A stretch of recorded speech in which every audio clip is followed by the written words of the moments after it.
Are apologies labours of sweat, or do they reek of servitude to lesser women, to lesser men, made bare like children born 3 months after the thought of abortion, born boring, like systemic cogs, now a sag, now a shift, now ships and lunch and forced words like forced poetry on brown paper that is not yours. You pass paper to me like refugees, a forest that can never be green again. Sometimes, if the wind is right, you can hear the wrongs of ancestors, more strange to you than presidents of men, presidents of myth. I wonder if we look the same.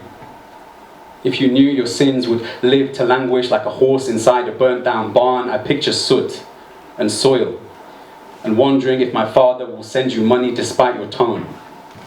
How we could be alive in the way that plants are in a field you could never afford, like stars looking jealously at comets they expelled.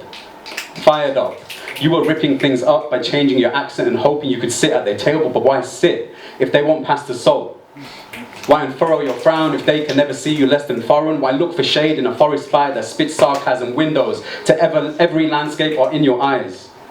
They are like mine, like mums and dads, but unlike anyone at the same time. Hold me in your hand, like bread fed to ducks, climbing into each other, stepping on their kin, making the blind man see he's as ugly as he is beautiful, as soul as he is body. We are all each other's sentences.